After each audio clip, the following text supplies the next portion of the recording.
Warning: our YouTube channel and its videos may contain scenes, language, and content that may not be appropriate for all audiences. These videos include surveillance footage, undercover pursuit of suspects, actual police and rescue operations, and fearless confrontations. If you do not approve of the content, please do not watch our videos. If you wish to continue, we strongly advise that you proceed with caution. Viewers' discretion is advised.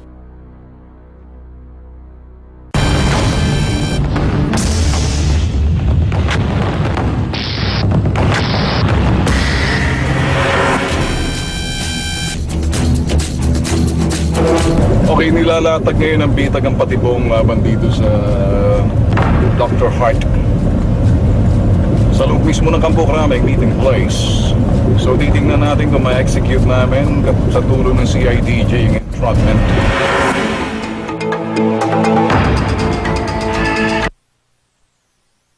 And Detection Group agad isinagawa ang pagpaplano laban sa disc jockey na nagpapanggap na private investigator. Siguro para makaposition tayo sa Fed na rin, may mga positioning, di ba? Maglalakad ka malayo pa lang. Huwag kang hapakin sa itaas. Ang sa akin lang, we make sure na ma-overpower yung tatlong mga armadong security. I don't know kung pulis yun, ang mga security niya na... Medyo alalayan mo siya. Nalalapit na lang kami kay madam. Mauna na kami doon. Che, paano mo? Punta na kayo. Sabi po malapit na ako, sir. Lakad na lang kayo. Noong mga oras na iyon, muling tumawag si Dr. Hart para kumpirmahin ang kanilang pagkikita. Asan ka na, Lan? Andun sila, Marlon? Ano ka ba? Sige, papunta na ako. Sige. Ilang minuto ring naghintay ang CIDG at mga bitag undercovers sa labas ng gusali ng Firearms and Explosive Division. Si Dr. Hart nakikita na? Yes po. Sir, nakikita po. Abante ka man ng konti, ha? Okay. Mag-uusap na raw sila ng Dr. Hart. Ginawa doon para makita ng konting kredibilidad na kaya nang gawin ito, di ba? Obviously, talagang from the very beginning, ang talagang purpose niya is mag-extort o humingi ng pera o kumuha ng pera. Nag-uusap na raw yung subject na si Dr. Hart at yung complainant. It's just a matter of time. Anyway, kargado naman ang mga surveillance gadget yung isa sa undercover ng bitag. Pag ito inaabot na yung pera, then it's simple entrapment lang gagawin to consummate yung transaction. Pakinggan ang bulada si Dr. Hart. Kaibigan daw niya ang Tulfo Brothers. Ang hindi niya nalalaman, segundo na lang hinihintay, hulog na siya sa patibog ng bitag. Hold on to it because anytime pag inabot na yan, I know kikilos na yung dalawa mga naka-white t-shirt. Apo. Son, get ready. It can happen anytime. Baka isipin mo. Tapos sabihin mo kulang. Inabot na. Inabot.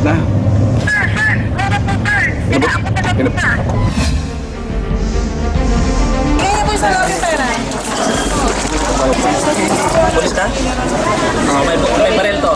Pulis mo kayo? Pulis mo kayo? Kaya ba si Dr. Hart? Boy, aratado muna po kayo namin, kayo pong tatlo. May harapan na po. Alright, sige. Okay. Dami na sasabihin nyo, siguro laban sa inyo na suko malilusad sa Pilipinas. Sorry, but you... Siyempre na sa amin. Okay.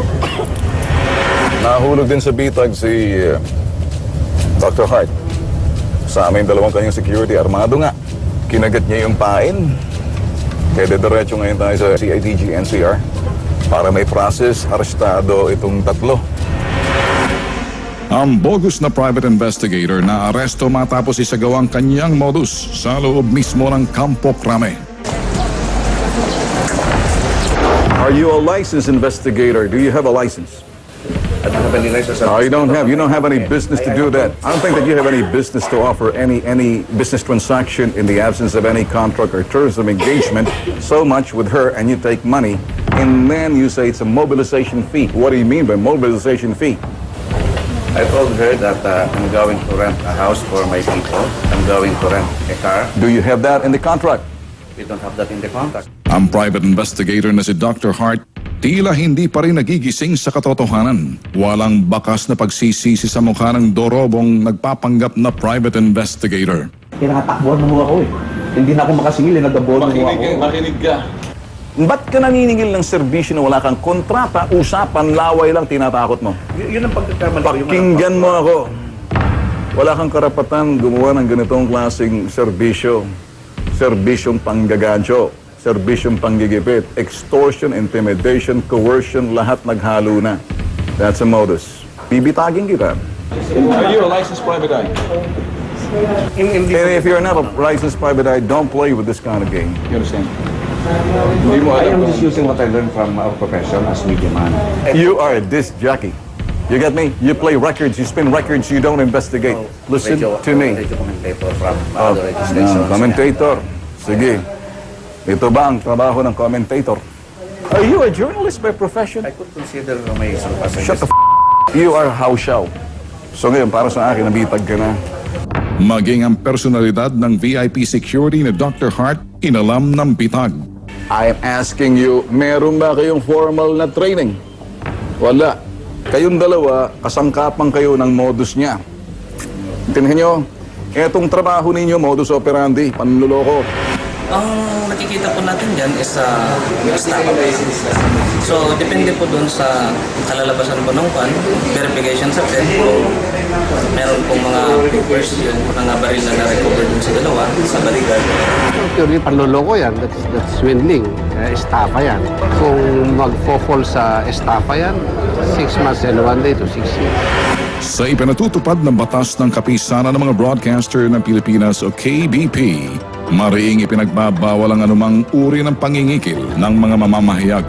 Hindi katanggap-tanggap ang house show. Sino ang lumabag sa lituntunin ng KBP, sasampahan ng kaukulang kaso.